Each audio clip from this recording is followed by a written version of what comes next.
In this video, I'm going to go over how to graph a parallel line if you're given a line and a point. So let's go ahead and take a look at our graph. Right now, I have line F already graphed, and I can see that I'm being asked to find the equation of line F. I need to find the slope of what a parallel line would be, and then I also want to actually graph and find the equation of a parallel line that would go through the point 2, -4, and again, be parallel to line F. So let's go ahead and start with finding the equation of line F that's right here. In order to find that equation, I always break this down into first finding my y-intercept. So I'm going to jot that down up here. And then I'm also going to find my slope of that line, which I know I'm going to find by doing rise over run. So if I come back to my graph, my y-intercept is where my line crosses the y-axis. If your axes aren't labeled, go ahead and add them in.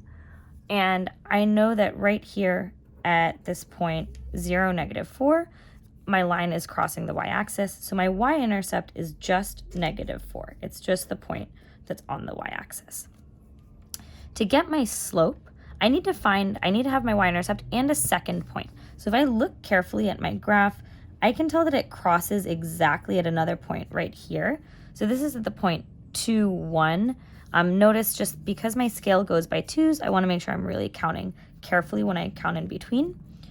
So to go for my rise, I'm always going to go from left to right. So it's the same as if you're reading a book. You're going to start on the left-hand point, and I'm going to go for my rise 1, 2, 3, 4, 5 up. So I'm going to jot that down here, and then I'm going to go over 1, 2.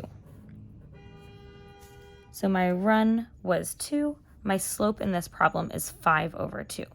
So when I'm writing my equation over here, just as a reminder, our equations are always written in y equals mx plus b format, where b is the y-intercept. So if it helps you, go ahead and I would even jot that down where we kind of did our work, that this is b and our slope is m.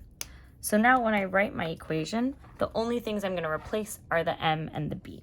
So the equation of line F is y equals 5 over 2x minus 4. And notice I didn't do like plus a -4. That changes just to a subtraction sign. So I can just do -4. So now we have the equation of line F.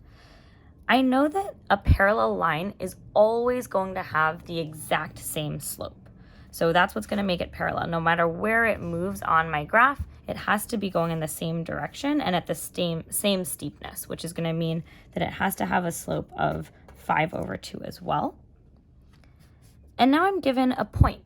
Because I'm given a point, it's not on my graph anywhere. I'm going to go ahead and plot that myself.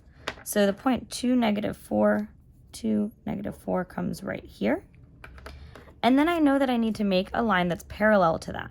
So if I have that point, I know it's parallel. That means I know that it has the exact same slope of 5 over 2. So what I'm going to do right now is just starting at this point that I was given, I'm going to move my slope and I'm going to count 1, 2, 3, 4, 5 up. And I'm going to go over 1, 2. And right there, I'm going to plot a second point. As soon as I've plotted that second point, I know that I can draw my line, but just to be safe, I'm actually going to do this one more time. So again, I'm only moving what that slope was. I'm going to start at this point, and I'm going to count up 1, 2, 3, 4, 5, and then I'm going to count over 2, 1, 2. Now that I have all of that set up, I can go ahead and grab my ruler. I'm going to just connect these so that I have my line. And again, like visually, it does look parallel. These lines are not going to meet. And if I come back over here to write my equation for this line, I know that I'm going to have y equals the same exact slope, 5 over 2x. And in this problem, when I come down here and I look for my y-intercept, it's actually happening down here at -9. I'm looking for where it crosses the y-axis. So I'm going to have y equals 5 over 2x minus 9. And now I have the equation of a line that's parallel. I can label this line G. And I also have my line graphed. And that's all that you need to do.